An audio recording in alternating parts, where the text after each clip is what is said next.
Bonjour à tous et bienvenue sur la chaîne JoelTV. Aujourd'hui on se retrouve pour une vidéo test du Corsair Canon 5 RGB Platinum. Alors en gros pour ce clavier ça fait maintenant quelques mois que je le teste. C'est déjà un très bon clavier, on le sait très bien, Corsair fait du bon matos. Clavier avec un châssis en aluminium, un repose-poignet en plastique qui vient se clipser dans le clavier et non pas comme l'ancien Canon 5 qui venait se visser sur le côté. C'est bien ou pas bien, enfin voilà. Par contre ce qui est mieux, c'est que la partie coussinée du clavier peut s'enlever très facilement et tout simplement aimanter pour pouvoir laver cette partie, vu que cette partie se salit quand même assez facilement. Encore une fois, c'est des touches avec c'est des mix Cherry MX. Chez moi j'ai des Cherry MX Brown et non pas les Red, enfin les rapides machin. Enfin très bonne touche pour un clavier comme ça. Ce qui reste dommage, c'est que les touches multimédia ne soient pas également des touches mécaniques, qui soient des touches à membrane.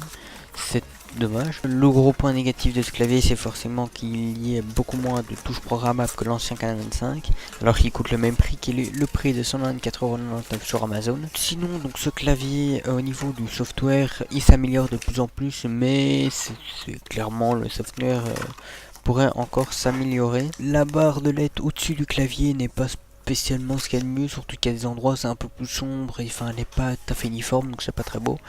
Le câble tressé qui se termine en deux câbles, c'est bien, il est moins gros que l'ancien, par contre il sort toujours à l'arrière du clavier et on sait pas le déconnecter ou le faire sortir par en dessous, ce qui est un peu dommage parce que si par exemple on peut faire un trou en dessous du clavier pour pouvoir faire passer le câble de manière à ce qu'on ne voit pas le câble tout simplement, alors que là on va d'office le voir un minimum même si on le tord en deux pour le refaire passer en dessous du clavier. Il y a deux rainures qui passent en croix en dessous du clavier. Elles sont bien, mais elles sont mises à des mauvais endroits, et genre par exemple à l'arrière du clavier elles terminent à deux endroits mais qui sont complètement éloignés, soit du port USB du clavier parce qu'il a un port USB 2.0, ou soit de la sortie du câble, donc on sait même pas regrouper tous les câbles, genre par exemple venir mettre le câble de son casque derrière pour pouvoir après regrouper les câbles ensemble sur le gros câble. Non, on ne sait pas le faire. Et en plus de ça, les rainures sont un peu fines par rapport à certains câbles, genre le câble de ma souris, je sais pas le mettre dedans parce qu'il est trop épais, alors que c'est un câble tout à fait standard. La plupart des câbles USB en silicone, ça je sais pas le mettre. Le seul câble tressé que j'ai pu mettre, c'est celui de mon casque, le Sennheiser Game One. Voilà, c'est le seul qui rentre alors que tous les autres ne passaient pas. Sinon, en général, c'est un bon clavier.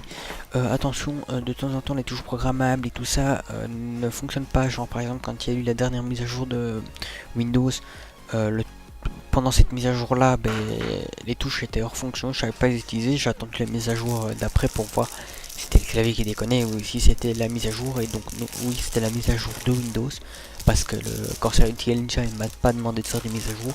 Et maintenant sur la dernière version de Windows, il fonctionne correctement, je l'utilise tout le temps. Le truc qui reste dommage, c'est que on a que 3 profils enregistrables sur le clavier et pouvoir accessible directement. Moi j'aimerais en avoir un peu plus quand même, surtout qu'on a une réduction des touches programmables comparé à avant. L'autre point, effectivement, on peut pas la synchroniser avec une souris par exemple d'une autre marque qui a d'autres profils. Ça c'est pas, enfin voilà, ça c'est normal. Entre les périphériques Corsair on peut tous synchroniser, alors, mais par contre avec ce qui est composant, par exemple pour une tour ou quoi, on ne sait pas synchroniser ça avec, et c'est deux logiciels différents, et ça il faut vraiment que Corsair bosse là-dessus pour faire un seul logiciel. Sinon moi je vous dis à tous et à plus sur la chaîne JoelTV. C'était tout pour ce test du Corsair Canon 5 RGB. Si vous voulez, il y a un lien pour l'acheter sur Amazon à 124,99€. C'est un bon clavier, mais le rapport qualité-prix n'est peut-être pas tout à fait là. Moi je vous dis à plus sur la chaîne.